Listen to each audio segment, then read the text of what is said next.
A lot of people, ourselves included, were wrong about Colorado in 2023. The caveat there, I will say this. We did not doubt that Coach Prime would eventually get it rolling. I just did not think it would be the first year in Boulder. So hand up, that's on us. We're going to go ahead and take that miss. And I want to talk about why everybody was wrong about Colorado to begin with. Because Vegas had them at 3.5 wins for their season total, over under. Looks like they're about to blow past that, all right? They're 2-0 right now. I think they're going to hang 80 on Colorado State this upcoming weekend.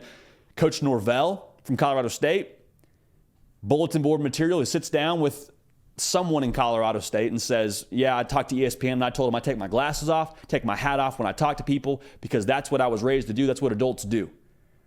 And you hear that soundbite, you kind of just like bury your hand in your head. You say, oh no, he didn't just say that, did he? You didn't just give Coach Prime and that team some fuel. Like the whole thing with Matt Rule last week, I didn't even really get, to be honest with you. I didn't think it was that big a deal, everything they were talking about. Now, I wasn't as close to that situation as people that were there, but I didn't really think there was that much to talk about. But this is a blatant shot. This is a blatant, I'm calling you out kind of deal. It's not going to end well for Colorado State. So I want to make that clear. But why was everybody wrong about Colorado? Us included. Well, we'll talk about it right now. Really quickly, though, make sure you're subscribed right here to the On3 YouTube channel. It's college football every single day. You love it. We love it. Make sure you're dialed in right here, all right? So thank you for that. Now, to be honest, I completely, along with a lot of other people, underestimated the translation of talent for Coach Prime and this team from the FCS level to the Power 5 level. Because we knew they had a lot of talent. We knew that they had some guys that could play now, some guys that had potential to get it done, but to actually get it done the way they have so far against 2 Power 5 football teams, one of which played for a national title last year, we whiffed on that. Like Shedeur Sanders, the way that he has acclimated to Power 5 football so quickly, you cannot overstate the impressive nature of that. Because as someone who has played at the FCS level and been in an FCS camp, like or FBS camp rather, the speed of the game is so different. The size of the players on defense is so different. And it's not to dunk on FCS football. It's just to say FBS football is a different beast. And so as good as Shedeur Sanders was at Jackson State, it wasn't unreasonable for us to assume that, hey, maybe it'll take this guy a second and a half to get his feet wet. Of course, that hasn't been the case, and he's acclimated like nobody's business. But the windows and the speed of the game for a quarterback, that window that was open for a full second at the FCS level, at the FBS level, it closes in a half second. And so for him to acclimate the way that he has, and for him to be the one that has propelled this offense and sort of been the catalyst behind everything they've done offensively, you cannot say enough good things about him. He deserves all the credit, and he has been extremely in command of that entire offensive approach at Colorado. So Shedeur Sanders and the rest of the talent on this team, you can't say enough good things about the way that they have hit the ground running and been a force from the first game and going into week 3 right now for Colorado. Now here's someone that doesn't get nearly enough shine. That's offensive coordinator for Colorado, Sean Lewis. Sean Lewis was the head coach at Kent State. Coach Prime gives him a call and says, hey, I want you to come call plays for me and run the offense. So it goes from being a head coach at the FBS level to being a coordinator at the FBS level. Now, I understand he went to a Power 5, and he's now calling plays for Deion Sanders, so I don't really know if you want to call that a step down. But the way that he has dialed up 2 game plans in a row for this team to be successful, I mean, that has been the key to them utilizing the talent they have on this roster. Like, you don't get to make use of a Jimmy Horn or a Travis Hunter if you don't have the right system in place for those guys to ball. If you don't have the right system in place for Dylan Edwards to go for however many touchdowns he went in week 1. And it's not just that they have cool plays. It's not just they're going fast with tempo and keeping people off balance. It's the fact that they are truly creating matchups for guys to go and win. We talked about it last week. If Nebraska plays man coverage, they're in trouble. They sat man coverage. Travis Hunter went and got his, as well as the rest of that wide receiving core. The other part of this, they are allowing Shedeur Sanders to get comfortable, giving him plays that he feels good about clearly, and then also they're adjusting really well. Like last week against Nebraska, they score 1 touchdown in the first half, get a field goal to end the half, they go up 13-0. They come out in the second half, and they found what they liked. They adjusted. They started to attack the middle of the field a little bit more, started to press the ball vertical a little bit more, and very, very clearly got into a rhythm and started to click. And it was a different approach than what they had in that first half. Yes, some part of it was they wore Nebraska down, and that's also a testament to Sean Lewis and what he did offensively.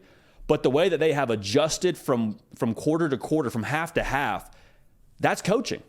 That's coaching. This is a really well-coached football team, and they were the better coached football team in Boulder, Colorado last week against Nebraska. So you cannot say enough good things about the way that he has been a key piece to this machine and a key cog to allow this whole thing to roll the way that it has. Again, you don't get to use Travis Hunter. You don't get to utilize Shedeur Sanders. You don't get to utilize all the talent on this offense if you don't have the right apparatus in place to do so. And Sean Lewis is responsible for that apparatus and what they've done to this point. Now, the last thing that we've underestimated, the last thing that a lot of people underestimated, and quite frankly, I don't think it's unreasonable for people to underestimate, Deion Sanders and how much of a culture builder he is. To get 80 new players to all buy in and be on the same page in a brand new place in Boulder, Colorado with a brand new staff, and to have it mesh the way that it has the first 2 games of the season, that's remarkable. Like, I don't think people understand how difficult that is to do. When we have some people coming from NFL circles that are commenting and saying, well, it's not that hard because guys in the NFL do it all the time. Pro sports, they do it all the time. Y'all, those are grown men. Those are people that are in their mid-20s to 30s and are paid a lot of money to relocate and have a lot of other resources to get them up to speed. These are college kids. These are dudes living in dorms and apartments and are probably hitching rides to get to practice. Like, this is not the NFL. To get teenagers to 22-year-olds to all be able to be on the same page and buy in and to be bought into the same common belief when you've all transferred over there, I cannot overstate the difficulty in doing that. And so I think you got to give a ton of credit to Deion Sanders. He didn't walk in there and say, okay, this is the offense I'm running, this is the defense I'm calling. Like, he's really taken on a CEO kind of role. And so all the credit needs to be given to Deion Sanders, regardless of what they do the rest of the way now. Like, there's a lot of people that are now going to flip the script on Coach Prime and say, well, you got to win 10 games now. They didn't win the Pac-12, failure of a season, told you they couldn't get it done. What are we talking about? The bar was set at 3.5 wins. They're at 2. We said it before the season. I sat right here with Andy Staples, and we agreed. If they make it to a bowl game, build a statue for Coach Prime in front of Folsom Field. If you were a student at Colorado before this season, you went from probably just leisurely walking up on a Friday afternoon to get your student ticket to Folsom Field for that game and watching a 1-11 product on the field, to now you probably have to camp out from Thursday all the way up until tickets are available to be taken by students, to College game day coming to Folsom Field, to having a packed out stands. Like, the difference in experience that you have now as just a student going to football games at Colorado is vastly, vastly different, and that's the Coach Prime effect. Now, here's another thing we said going into the season. If they have some success early, if they have something they can go market on the recruiting trail, there is a lot of individuals with a lot of stars next to their name that I promise you, we're just looking for proof of concept in Boulder, Colorado to go and play for Coach Prime.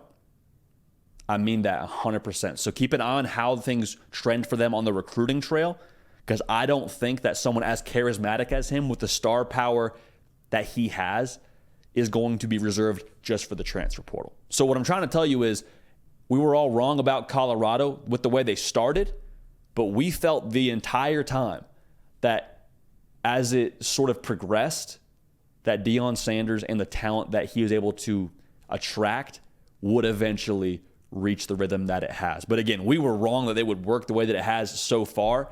And it's the greatest story in college football right now. There is no way around it. Every single outlet, every single website you go to has something to say about Coach Prime, and there's a reason for it. We may never see something like this again, where a head coach takes in 100 new transfers, or it wasn't 100, but you heard what I'm saying, 80 new transfers, and has a brand new team and takes them from 1-11 to what they are right now at 2-0. So we'll keep an eye on this. A lot of game left to be played. But even so, this year is already a success for Coach Prime, already a success for Deion Sanders and the rest of his football team. Hey y'all, thanks so much for watching. Subscribe to the channel here to make sure you don't miss an episode of The Hard Count. Also be sure to check out other videos on the On3 YouTube channel.